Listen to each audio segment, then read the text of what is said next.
Hello दोस्तों, स्वागत है एक बार फिर से आपके अपने यूट्यूब चैनल मैथमेटिक्स क्लासेस में। तो आप जानते हैं जैसे तो आज हम क्लास 10th बिहार बोर्ड जो एग्ज़ाम 2023 में होने वाला है दोस्तों, हिंदी मीडियम के स्टूडेंट के लिए वर्ग 10 का फिजिक्स जो चैप्टर नंबर फर्स्ट है प्रकाश का अपवर्तन या प्रवर्तन, और मैं पूरा कंप्लीट इसमें याद करूँगा दोस्तों। एनसीईआरटी के हिसाब से जो चैप्टर नंबर फर्स्ट है जो लाइट चैप्टर है दोस्तों, उस चैप्टर का पूरा कंप्लीट ऑब्जेक्टिव करेंगे आज हम लोग। इसमें ऑब्जेक्टिव प्रश्न है और काफ़ी इंपॉर्टेंट और वीवीआई प्रश्न है जो लगभग 50 को ऑब्जेक्टिव रहेगा दोस्तों आपके लिए। और डे फर्स्ट है, इसके लिए मैं बहुत सारे सीरीज लेकर आऊँगा, दूसरा चैप्टर तीसरा चैप्टर जिससे मानव नेत्रा सारा का ऑब्जेक्टिव आएगा आपको, एकदम टेंशन नहीं लेना है। बीएससी भी बोर्ड के लिए नए पैटर्न जो दिया गया है जिसमें ऑब्जेक्टिव दिया जाता है दोस्तों, उसके लिए ये बहुत ही हेल्पफुल रहेगा। एक बात नोटिस है दोस्तों आप लोग के लिए मैं बता देना चाहता हूँ। नोटिस क्या है? नोटिस है जैसे मान लीजिए चैप्टर नंबर फर्स्ट का एक बहुत ही इंपॉर्टेंट क्वेश्चन है, एफ बराबर आर अपॉन टू, ये प्रूव करना है। प्रूफ करना है, आप लोग कमेंट कीजिएगा एफ बराबर आर बटे टू पर। आप लोगों को ये प्रूफ बहुत ही ज़्यादा पूछा जाता है एग्जाम, इसका प्रूफ्ड। तो ये प्रूफ का वीडियोज आपके लिए वही 5 से 7 मिनट का वीडियो आपके लिए आएगा, तो आप लोग इनको बढ़िया से देखिएगा। चलिए आज हम जो क्लास के आए हैं उस क्लास को स्टार्ट करते हैं दोस्तों। चलिए पहला क्वेश्चन क्या है, आप लोग इसका जवाब भी दीजिएगा। आज जैसे कि लाइट चैप्टर पढ़ेंगे। लाइट चैप्टर क्या है, बेसिकली क्या है, एक लाइट्स का ही बारे में स्टडी करते हैं हम। रे ऑफ लाइट्स जो है उसी के बारे में हम लोग स्टडी करते हैं दोस्तों। इसमें जानते हैं ये एक क्या प्रिज्म है। प्रिज्म से किसी भी लाइट, ये श्वेत प्रकाश को जब दोस्तों गुजारा जाता है तो वो अपने 7 रंगों में विभक्त हो जाता है, जिसको बिग वी और से याद रखना पड़ता है दोस्तों, PIGBYOR। तो इसके बारे में आगे स्टडी करेंगे। चलिए हम स्टार्ट करते हैं दोस्तों। तो प्रकाश का परावर्तन एवं अपवर्तन, इसका पहला ऑब्जेक्टिव है दोस्तों। आप लोग को यदि जानते हैं तो आप लोग कमेंट भी करते चलिए। दाढ़ी बनाने में किस प्रकार के दर्पण का उपयोग किया जाता है? तो आप लोग जानते हैं कि दाढ़ी बनाने के लिए किस प्रकार का दर्पण का उपयोग किया जाता है। तो दाढ़ी बनाने के लिए आप लोग जानते हैं, कमेंट कीजिए दोस्तों। इसके लिए अवतल दर्पण का यूज किया जाता है। इसका आंसर हो जाएगा दोस्तों सी, अवतल दर्पण के लिए। चलिए आगे चलते हैं। गोलीय दर्पण में फोकसांतर एवं, चलिए क्वेश्चन क्या कह रहा है, गोलीय दर्पण में आप लोग जानते हैं एक प्रकार गोलीय दर्पण से काट करके दोस्तों अवतल और उत्तल बनाया जाता है। इसमें फोकस और वक्रता त्रिज्या के बीच का संबंध क्या है, इसके बारे में बताना है दोस्तों आपको।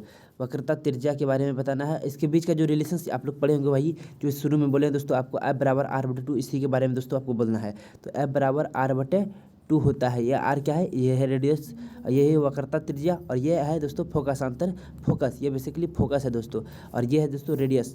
तो इसका बीच का रिलेशन होता है एफ बराबर आर बटे टू। यहाँ देखिए सी नंबर है, इसका आंसर हो जाएगा दोस्तों सी। इसका प्रूफ आगे क्लास में देखेंगे। चलिए आगे चलते हैं। यदि किसी प्रकार का अवतल दर्पण की फोकस दूरी एफ तथा वक्रता त्रिज्या आर है तो आप लोग जानते हैं कि एफ बराबर आर बटे टू होता है। तो आप लोग जानते हैं कि एफ बराबर आर बटे टू होता है। इसको आप लोग आर बराबर टू एफ भी लिख सकते हैं।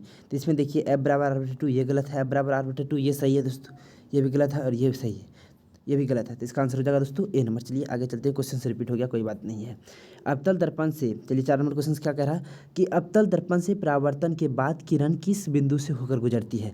अवतल दर्पण है, अवतल दर्पण क्या होता है दोस्तों आपको बताना, ये होता है या फिर ये होता है, जिसका उठा हुआ सरफेस है। तो ये हो गया आपका उत्तल दर्पण, ये हो गया अवतल दर्पण। इधर से यदि हम क्या करेंगे दोस्तों, इस पर ये कर देंगे, तो ये हो गया दोस्तों अवतल दर्पण। इसमें क्या होता है, अवतल दर्पण से परावर्तन के बाद किरण किस बिंदु से होकर गुजरती है, ऐसे आया, ये किरण किस बिंदु से होकर जाएगा दोस्तों, यहाँ पे होता जानते हैं आप लोग फोकस होता है, तो कहाँ से जाएगा दोस्तों, फोकस से। आंसर नंबर बी इसका हो जाएगा दोस्तों, ये फोकस से होकर गुजरती है।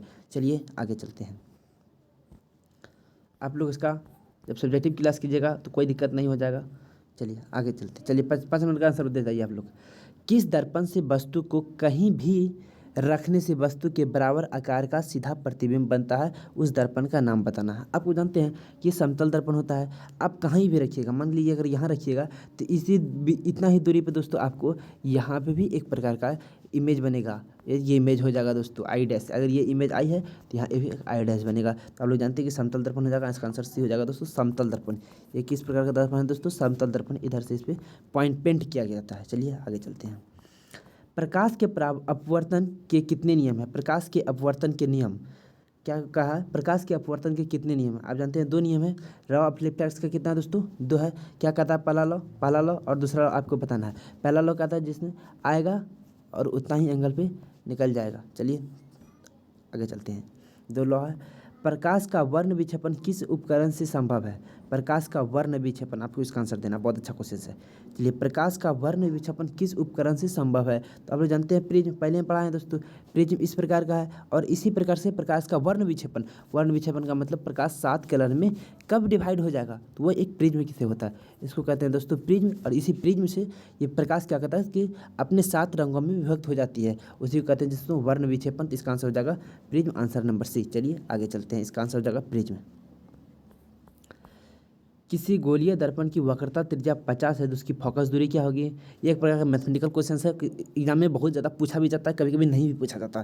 चलिए, इसका क्वेश्चन आप लोग जानते हैं दोस्तों कि F बराबर होता है दोस्तों R/2, F बराबर R/2 होता है, तो F बराबर R/2 हो गया। F बराबर R/2, यहाँ पे क्या वक्रता त्रिज्या मतलब R दिया है दोस्तों, तो R का वैल्यू कितना है दोस्तों 50 है, तो F बराबर 50/2 जो काट के दोस्तों कितना हो जाएगा 25, तो 25 सेंटीमीटर, आंसर नंबर सी। चलिए, आंसर नंबर से दोस्तों सी हो जाएगा इसका करेक्ट आंसर। चलिए आगे चलते हैं, आप लोग को पता है तो इसका कमेंट करते चलिए। चलिए, यहाँ पे किसी को प्रॉब्लम, चलिए आगे बढ़ते हैं। चलिए 9 नंबर क्वेश्चन क्या कह रहा था दोस्तों, अभी 8 देखें हम लोग। चलिए 9 देखते हैं। 1 मीटर फोकस दूरी वाले उत्तल लेंस की क्षमता बताएं, यानी पावर बताना है हमको। 1 डायमीटर हो जाएगा, जानते हैं, तो इसका आंसर हो जाएगा दोस्तों 1 डायमीटर। इसका आंसर हो जाएगा बी 1 डायमीटर। अभी 1 मीटर फोकस, क्योंकि आप जानते हैं कि पी बराबर जो पावर होता है दोस्तों वो एफ हो जाता है इन सेंटीमीटर, या फिर 25, यदि वो सेंटीमीटर में है, यदि मीटर में तो नहीं हो जाएगा, तो मीटर में ही है, तो 25 1/1, यानी कि दोस्तों 25 1 ही हो जाएगा इसका आंसर। चलिए आगे चलते हैं। किसी उत्तल लेंस की क्षमता, उत्तल लेंस की फोकस दूरी हमेशा होती है, किसी उत्तल लेंस की फोकस दूरी, यानी आपको बताना है कि उत्तल लेंस दोस्तों उसका फोकस दूरी क्या होगा। यहाँ देखिए, आप लोग चिन्ह परिपाटी पढ़े हैं, चिन्ह परिपाटी, आप मैथ के स्टूडेंट हैं तो इधर प्लस इधर माइनस, इधर प्लस इधर माइनस, यानी इसको यदि हम मिरर मान लें, किसी भी प्रकार का मिरर, हम दोनों एग्जाम्पल में बना दिए हैं दोस्तों। ये मान के चलिए अवतल उत्तल दर्पण हो गया, क्या कहा गया उत्तल दर्पण के लिए, तो उत्तल दर्पण ही बना देते हैं दोस्तों आप लोग के लिए। किस प्रकार का दर्पण बनाना है आपको? उत्तल दर्पण के लिए। उत्तल के लिए हम इस प्रकार का दर्पण यूज करेंगे दोस्तों, ये दी हो जाएगा आपका उत्तल दर्पण। उत्तल दर्पण सॉरी उत्तल लेंस सॉरी रुक जाइए दोस्तों, उत्तल लेंस बनाने दीजिए, हम उत्तल दर्पण बना रहे थे, ऐसे और ऐसे, ये हो गया उत्तल दर्पण। उत्तल लेंस की फोकस दूरी हमेशा होती है, आप जानते हैं कि इसका जो भी आएगा दोस्तों, तो ये कहाँ जाएगा, इधर से गुजर जाएगा, इसमें जाएगा तो इसको इधर से गुजर जाएगा, और ये होता है दोस्तों आपका फोकस। ये क्या होता है? फोकस। ये होता है दोस्तों आपका फोकस। अब जानते हैं कि इधर जितना होगा पॉजिटिव होगा और इधर जितना होगा वो नेगेटिव होगा, तो ये हो गया पॉजिटिव, इसीलिए इसका फोकस दूरी क्या हो जाएगा दोस्तों? Positive, answer number A. चलिए आगे चलते हैं। प्रकाश का वेग न्यूनतम होता है, कहाँ होता है इसका कमेंट करना है। प्रकाश का वेग न्यूनतम होता है दोस्तों कहाँ पर, आपको इसका कमेंट करना है। निर्वात में, जल में, वायु में, कांच में। चलिए, निर्वात हो गया दोस्तों, इसमें मैक्सिमम हो जाएगा, तो इसका आंसर नहीं होगा। जल में थोड़ा कम होता है, वायु में और कांच में। इसका सबसे सुटेबल आंसर होगा दोस्तों डी, और कांच में, कहाँ में? कांच में सबसे कम होता है। जल में थोड़ा निर्वात से कम, अब निर्वात में हो गया दोस्तों वैक्यूम, जहाँ पे सबसे ज़्यादा होता है। आप इसका याद कर लीजिए कि प्रकाश का वेग सबसे ज़्यादा कहाँ होगा दोस्तों? वो वायु में होगा, वायु में होगा। चलिए आगे चलते हैं। निम्न में से कौन सा पदार्थ लेंस के लिए उपयुक्त नहीं है? ये कि एनसीईआरटी का क्वेश्चन है, और ये क्वेश्चन दोस्तों आपको एनसीईआरटी में मिल जाएगा। निम्न में से कौन सा पदार्थ लेंस बनाने के लिए प्रयुक्त नहीं किया जाता है? तो इसका आंसर हो जाएगा दोस्तों, सॉरी कहाँ गए हो, इसका आंसर हो जाएगा दोस्तों डी, मिट्टी। इसका आंसर हो जाएगा दोस्तों बी, मिट्टी। मिट्टी का उपयोग नहीं किया जाता, प्लास्टिक और कांच और जल, ये तीनों का यूज किया जाता है दोस्तों। चलिए आगे चलते, ये क्वेश्चन पूछने की संभावना है। डी नंबर, काल्पनिक प्रतिबिंब होता है, आपको बताना है दोस्तों काल्पनिक प्रतिबिंब क्या होता है, सीधा, उल्टा, दोनों या इनमें से कोई नहीं। देखिए दोस्तों, काल्पनिक प्रतिबिंब कब बनेगा, जैसे मान के चलिए आप उत्तल दर्पण की बात कर लीजिए, उत्तल दर्पण की बात, तो इधर से जब भी लाइट आपको इधर से जाएगा दोस्तों, तो ये किस प्रकार से जाएगा, इधर से आपको आभास तो होगा इधर से, लेकिन ये इधर निकल जाएगा, तो ये हमेशा क्या होता है, सीधा होता है। ये हमेशा सीधा होता है। ये क्या होता है दोस्तों, हमेशा सीधा होता है, क्योंकि अब अगर इमेज आपका यहाँ पे है, बड़ा बने या छोटा बने उसको देखा जाएगा, लेकिन ये हमेशा इस साइड बनेगा और इस साइड बनेगा, तो ये हमेशा सीधा ही बनेगा, ये उल्टा बन ही नहीं सकता। इसका आंसर हो जाएगा दोस्तों ये सीधा। चलिए आगे चलते हैं। किस दर्पण से हमेशा वस्तु के छोटा प्रतिबिंब प्राप्त होता है? किस दर्पण से हमेशा वस्तु से छोटा प्रतिबिंब प्राप्त होता है? इसका हो जाएगा उत्तल। आप जानते हैं हमेशा किस दर्पण से हमेशा वस्तु का छोटा प्रतिबिंब प्राप्त होता है? अब बता देते हैं दोस्तों आप लोग को उत्तल के दर्पण कैसे होता है। यहाँ से आए, यहाँ पे कोई मान के चलिए ऑब्जेक्ट है, यहाँ से लाइट गया दोस्तों, और ये कहाँ जाएगा आपको तो पता होगा, तो ये इधर जा रहा है, लेकिन जाएगा एक्चुअल में किधर, ये इधर जाएगा। उसके बाद एक जाएगा कहाँ से, वक्रता के केंद्र से आपको यहाँ जाएगा, लेकिन आपको क्या होगा दोस्तों, ये यहाँ से निकल गया और इधर से, लेकिन ये किधर से निकल जाएगा दोस्तों, आपको ये इधर से निकल जाएगा, ये भी इधर आएगा इधर से, और इधर से ही दोस्तों निकल जाएगा, और ये इधर से। तो इमेज बना कहाँ पे, इधर बना। हम यहाँ पे मैप को माप कर तो नहीं बनाए हैं, लेकिन यहाँ पे इसका छोटा प्रतिबिंब बनता है दोस्तों। तो इसका आंसर हो जाएगा दोस्तों बी, उत्तल दर्पण। चलिए आगे चलते हैं। चार डायोप्टर क्षमता वाले अवतल लेंस की फोकस दूरी ज्ञात कीजिए दोस्तों। 25 चौके 100 हो जाएगा आराम से। आप जानते हैं कि P बराबर होता है दोस्तों, यदि सेंटीमीटर और मीटर दोनों का फॉर्मूला अलग होता है। 100/f यदि सेंटीमीटर में है दोस्तों, सेंटीमीटर को 100 से भाग कर देंगे तो 4 डायोप्टर है ना दोस्तों, तो 4 डायोप्टर का मतलब P का वैल्यू 4 है, और सेंटीमीटर में ऑप्शन है, तो 100 से हमको भाग 100 यहाँ पे लाना भी है दोस्तों। तो 100 लाने के लिए मतलब 4/100 तो 25, ये 25 इसका फोकस हो जाएगा। इसका आंसर हो जाएगा दोस्तों बी। चलिए आगे चलते हैं। किसी उत्तल लेंस के फोकस अंतर इतना है तो उसकी क्षमता कितना का, 50 सेंटीमीटर है, तो 50 है तो दोस्तों इसका जगह 25 दूना 50, तो 25 से भाग करेंगे तो यहाँ हो जाएगा दोस्तों 25 दूना 50, 2 डायोप्टर और प्लस में ही होगा। अब 2 डायोप्टर होगा, इसका आंसर डी हो जाएगा। चलिए आगे चलते हैं। चलिए इसमें किसी को प्रॉब्लम है इतना तक है तो कमेंट कीजिए, नहीं तो आगे बढ़ते हैं दोस्तों। चलिए आगे चलते हैं। अब 16 नंबर का क्वेश्चन क्या कह रहा है, किसी उत्तल लेंस का फोकस अंतर 50 सेंटीमीटर, उसकी क्षमता क्या होगा। 50 है तो आप लोग जानते हैं दोस्तों डी हो जाएगा। चलिए आगे चलते हैं। किसी दर्पण से वस्तु का बड़ा प्रतिबिंब बनना, क्या कह दिया क्वेश्चन, किसी दर्पण से वस्तु का बड़ा प्रतिबिंब बनना, ये हमेशा अवतल दर्पण में ही होगा, क्योंकि वस्तु से बड़ा प्रतिबिंब अवतल, क्योंकि जानते हैं अभी आप लोग देखिए कि उत्तल दर्पण में हमेशा क्या बनता है दोस्तों, छोटा प्रतिबिंब बनता है, और अवतल दर्पण में हमेशा बड़ा प्रतिबिंब बनता है दोस्तों। इसका आंसर हो जाएगा बी, अवतल दर्पण। चलिए आगे चलते हैं। 2 डायोप्टर वाले क्षमता वाले लेंस का फोकस अंतर होता है। 2 डायोप्टर 25 दूना 100, फोकस पूछा दोस्तों 25 दूना 50, 2 डायोप्टर वाले 50 आंसर होगा दोस्तों। इसका बी गलत है, 50 सेंटीमीटर होगा दोस्तों। चलिए आगे चलते हैं।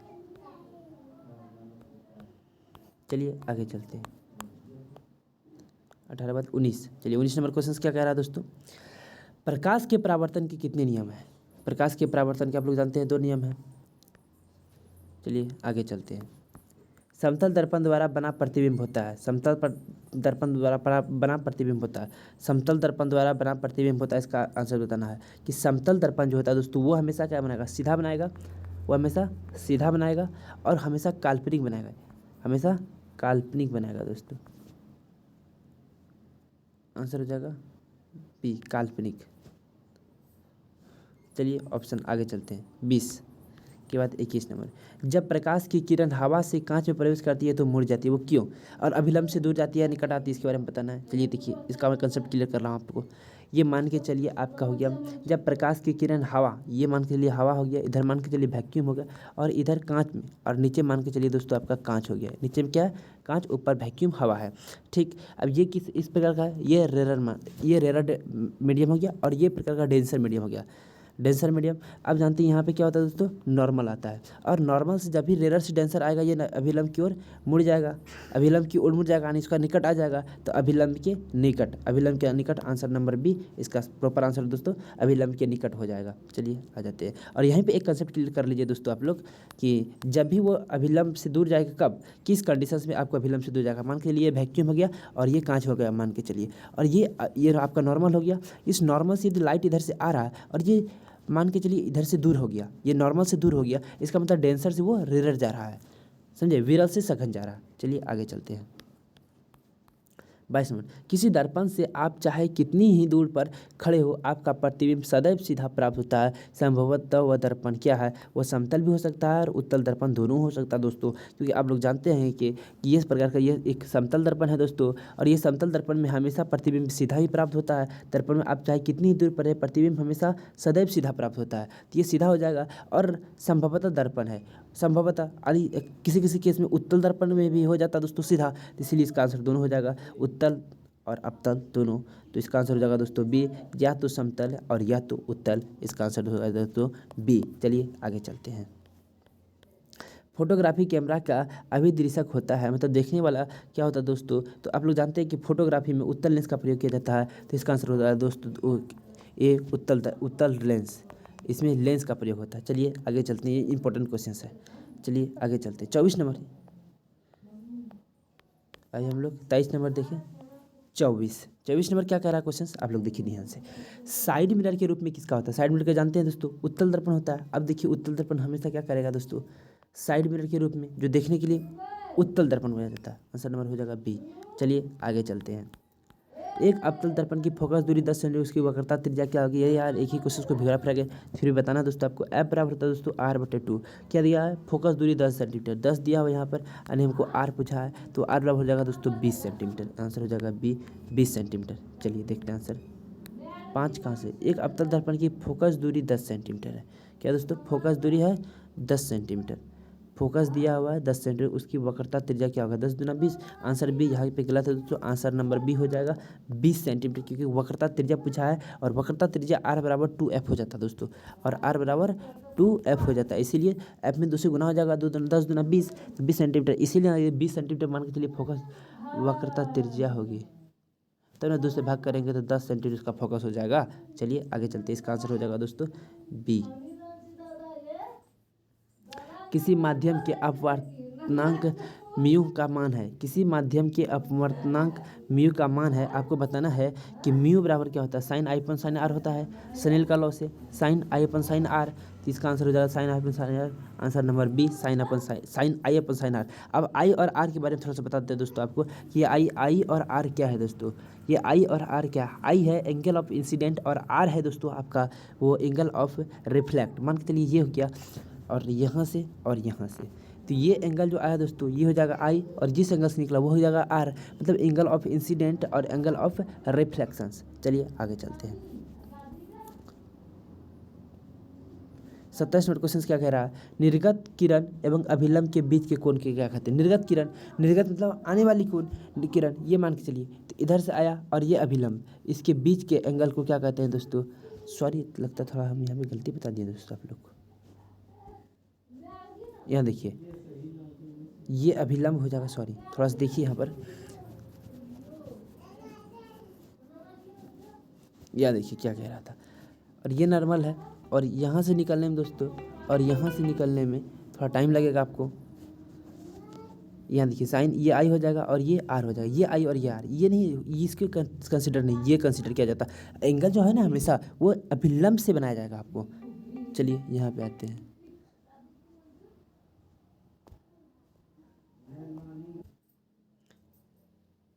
निर्गत किरण एवं अभिलंब के बीच के कोण को क्या कहते हैं, ये आई हो जाएगा, ये आर, ये होता है दोस्तों एंगल ऑफ इंसिडेंट, आपतन कोण, परावर्तन कोण, निर्गत कोण, और ये इनमें से कोई नहीं, निर्गत कोण निकालने वाले नहीं दोस्तों, आपतन कोण ये भी नहीं, परावर्तन कोण, ये आपतन कोण परावर्तन कोण, आंसर हो जाएगा दोस्तों बी आप परावर्तन कोण। चलिए आगे चलते हैं। एंगल ऑफ इंसिडेंट समझ लीजिए सीधा, इंग्लिश में आपको हिंदी में जो प्रॉब्लम है इंग्लिश में जाएगा दोस्तों एंगल ऑफ इंसिडेंट। चलिए आगे चलते हैं। अवतल लेंस का आवर्धन बराबर होता है आवर्धन, अवतल लेंस का आवर्धन, जैसे जानते हैं कि आवर्धन को एम से डिनोट करते हैं, सॉरी आवर्धन को दोस्तों आप लोग एम से डिनोट करते हैं, एम बराबर होता है यू अपॉन भी, क्या होता है दोस्तों यू अपॉन भी, यू होता है जी इमेज और भी होता है दोस्तों आपको प्रतिबिंब, तो चलिए यू अपॉन भी, सॉरी सही उत्तर डी भी अपॉन यू, ये गलत है दोस्तों, यू अपॉन भी ए नंबर आंसर सही है। चलिए आगे चलते हैं। सरल सूक्ष्मदर्शी में किसका उपयोग किया होता है, सरल सूक्ष्मदर्शी में किसका उपयोग होता है, सरल सूक्ष्मदर्शी में किसका उपयोग होता है दोस्तों, आप लोग जानते हैं कि उत्तल दर्पण सूक्ष्मदर्शी में जो जब भी होगा दोस्तों उसमें उत्तल दर्पण क्योंकि बड़ा करके देखना होता है फिगर को, फिगर को बड़ा करके देखना होता है तो बड़ा कौन करता है दोस्तों, उत्तल दर्पण ही हमेशा करता है। फिर इसका आंसर दोस्तों दो डी, उत्तल लेंस, उत्तल दर्पण नहीं, फिर उत्तल लेंस करता है दोस्तों, उत्तल लेंस करता है, उत्तल लेंस करता है। चलिए आगे चलते हैं। किसी लेंस के द्वारा सिर्फ काल्पनिक प्रतिबिंब बनाना वो क्या कहलाता है दोस्तों, किसी लेंस के द्वारा सिर्फ काल्पनिक प्रतिबिंब, उत्तल जो है ना वो हमेशा काल्पनिक, वो हमेशा इरेक्ट ही बनाएगा। उत्तल लेंस जो हमेशा काल्पनिक प्रतिबिंब भी बनाएगा। आप लोग देख सकते हैं इधर जाएगा तो जानते हैं कि इधर तो निकलता है रियल में, लेकिन दोस्तों वो बनता है जाके इमेज इधर, तो इसलिए हमेशा एक प्रकार का काल्पनिक बनाता है। उसका आंसर हो जाएगा तो ए, उत्तल लेंस। चलिए आगे चलते हैं। 31, एक उत्तल लेंस होता है। उत्तल लेंस क्या होता है दोस्तों, इसके बारे में बताना है। उत्तल लेंस आप जानते हैं इस प्रकार का होता है, तो बीच में होता है दोस्तों मोटा, बीच में होता है उत्तल लेंस मोटा, और इधर होता है दोस्तों पतला, थिन, यानी कि साइड साइड में पतला होगा और बीच में दोस्तों मोटा होगा। तो क्या किनारे की अपेक्षा बीच में मोटा, किनारे की अपेक्षा बीच में, तो आंसर नंबर सी इसका करेक्ट आंसर है। चलिए आगे चलते हैं। उसके बाद क्या करा, किसी बिंब का वास्तविक तथा समान आकार का प्रतिबिंब प्राप्त करने के लिए बिंब को उत्तल लेंस के सामने कहाँ पर रखना चाहिए, इसका सही आंसर हो जाएगा दोस्तों। और दोनों जब बराबर होगा तो फोकस दूरी के दोगुनी पर, फोकस दूरी को दोगुनी पर रखेंगे। इसका मैथमेटिकल से ही प्रूव कर सकते हैं, इसको भी हम प्रूव ही करवा देंगे दोस्तों, आपको टेंशन नहीं लीजिए इस बात को। आप लोग याद कर लीजिए, फोकस दूरी की दोगुनी रखने पर उसका दोगुना प्रतिबिंब उसको उसके बराबर बनता है। किसी बिंब का अवतल दर्पण द्वारा बना प्रतिबिंब आभासी सीधा तथा बिंब से बड़ा होता है। वस्तु की स्थिति कहाँ होगी, दर्पण के ध्रुव तथा मुख्य फोकस के बीच होगा दोस्तों। इसका आंसर हो जाएगा दोस्तों डी, इसका आंसर हो जाएगा दोस्तों डी, आंसर हो जाएगा डी। दर्पण के बीच, दर्पण के ध्रुव और मुख्य फोकस के बीच में रखने पर ये कंडीशंस होता है। चलिए आप लोग कंसेप्ट पढ़िएगा तो हो जाएगा। किसी गोलीय दर्पण तथा किसी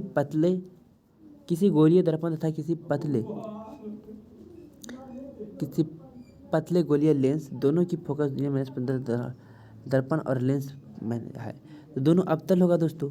दोनों क्या होगा दोस्तों, दोनों अवतल होगा, क्योंकि अवतल दर्पण में ही क्या होता है, अवतल दर्पण और लेंस में नेगेटिव हो जाएगा दोस्तों, नेगेटिव हो जाएगा उसका क्या, फोकस दूरी हो जाएगा नेगेटिव। आपको हम दिखा रहे हैं, आपको यदि विश्वास नहीं हो रहा तो यहाँ देखिए, हम दिखा रहे हैं आपको दोस्तों। ये क्या है, ये अवतल हो गया, तो आपका जानते हैं फोकस दूरी इधर होता है, तो इधर जो भी होगा नेगेटिव तो फोकस लेंस हो गया, सॉरी अवतल लेंस हो गया दोस्तों। ये हो गया अवतल लेंस, दोनों अवतल, तो अवतल तो आ गया ना। अब उत्तल की बात करते हैं, देखिए सॉरी अवतल दर्पण हो गया, अवतल लेंस की बात करते हैं आप। ये देखिए यहाँ पर आपको हम अवतल दर्पण दिखा दिए, अब अवतल लेंस दिखा रहे हैं दोस्तों आपको हम। अवतल लेंस कैसे बनता है, ऐसे समझ गया कि नहीं, और फोकस इधर से जाएगा तो वो इधर ही डायरेक्ट होगा और इधर से इधर आ जाएगा दोस्तों। यदि इस प्रकार से करंट है तो ये फोकस, ये भी नेगेटिव बन जाएगा, तो इसीलिए टेंशन नहीं लेना, आंसर सही मिलेगा, दोनों अवतल हो जाएगा। परावर्तन के नियम से निर्धारित होता है, परावर्तन के नियम से निर्धारित होता है। आप जानते हैं कि लॉ ऑफ रिफ्लेक्ट, जितना पे आएगा उतना पे जाएगा, तो परावर्तन के नियम से निर्धारित। अगर मान के लिए आई और आर अभी तुरंत पढ़े हैं, दोनों बराबर होता है, तो आपतन कोण परावर्तन कोण दोनों बराबर में आपस में बराबर होगा, तो इस तरह ये हो जाएगा दोस्तों। आपतन कोण परावर्तन कोण अपवर्तन कोण गलत, आपतन कोण विचलन कोण ये गलत, ये गलत, आंसर हो जाएगा दोस्तों ए। चलिए आगे चलते हैं। लेंस की मुख्य फोकस की संख्या कितनी होती है, लेंस में मुख्य फोकस 2 होगा।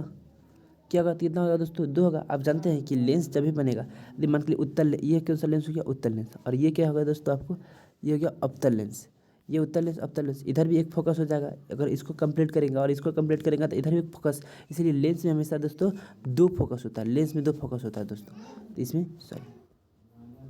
इसमें 2 फोकस होगा दोस्तों लेंस में। चलिए आगे चलते हैं। प्रकाश की किरणें गमन करती है सीधी रेखा में, प्रकाश की रेखा गमन करती है सीधी रेखा में। जब आप लोग 12th में जाइएगा तो ये भी फेल कर जाएगा, ये सीधा रेखा में हमेशा गमन नहीं करता, इसके लिए कुछ कंडीशंस लगता है उसके लिए, तो वहाँ देखेंगे। अगर 12th पढ़िएगा आप लोग तो फिर हम वहाँ बताएंगे, यहाँ नहीं। क्लास 10 में से आपको याद रखना है कि प्रकाश की किरणें जो है वो हमेशा सीधी रेखा में गमन करती है, इसका आंसर होगा दोस्तों ए। चलिए आगे चलते हैं। सर्च लाइट का परावर्तक सतह होता है, सर्च लाइट का परावर्तक सतह दोस्तों अवतल लेंस का बना होगा, अवतल का बना होगा दोस्तों, सर्च लाइट का, जो सर्च करने में जो लाइट का यूज करते हैं। चलिए आगे चलते हैं। उसके बाद अवतल दर्पण की फोकस दूरी उसकी वक्रता त्रिज्या से क्या होता है, अवतल दर्पण की फोकस दूरी उसका वक्रता त्रिज्या से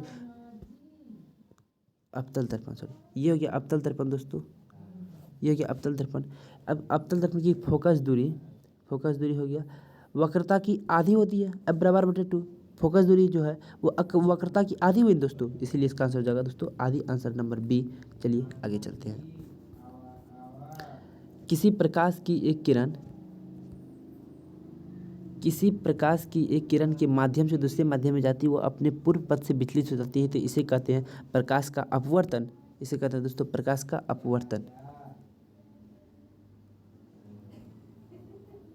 इसे कहते हैं दोस्तों प्रकाश का अपवर्तन, आंसर नंबर बी। चलिए आगे चलते हैं।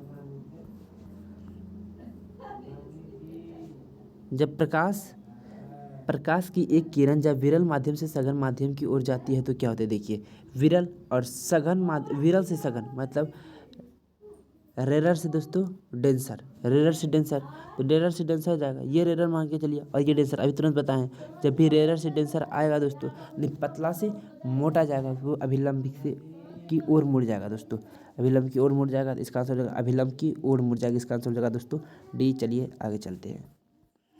42, जब प्रकाश की एक किरण जब प्रकाश की एक किरण दो माध्यमों के को अलग करने वाली सतह को लंबवत पड़ती है तो वह अभिलंब बिना सीधे मुड़ जाती है। देखिए क्या कह रहा है क्वेश्चन, आपको समझा देते हैं दोस्तों। आप जानते हैं जब इधर से आएगा तो इधर जाएगा, यानी कि आई और आर दोनों बराबर होगा दोस्तों। अब आई जब जीरो हो जाएगा, जब आई जीरो होगा इसका मतलब आर भी जीरो हो जाएगा दोस्तों, दोनों जीरो होना जरूरी है। इसलिए जब भी यहाँ पे आई जीरो का मतलब क्या होगा दोस्तों, आई जीरो होने का मतलब वो एकदम परपेंडिकुलर आ रहा है, तो परपेंडिकुलर आएगा तो परपेंडिकुलर ही चला जाएगा।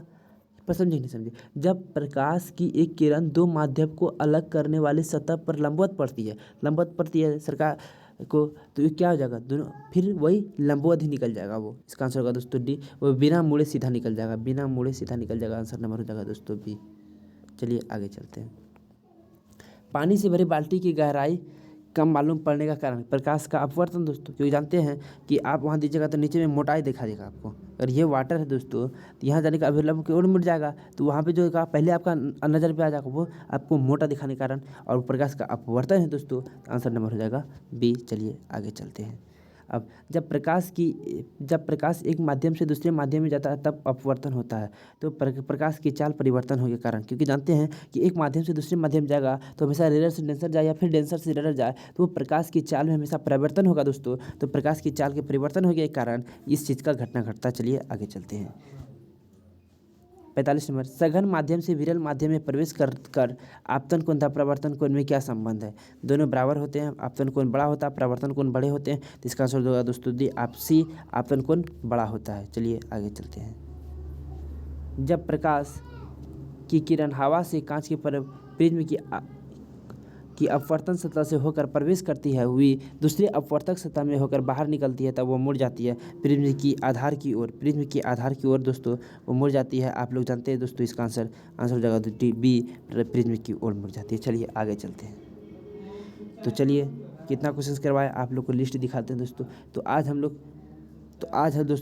46 क्वेश्चन किए हैं दोस्तों। कितना क्वेश्चन किए हैं, 46 क्वेश्चन किए हैं दोस्तों।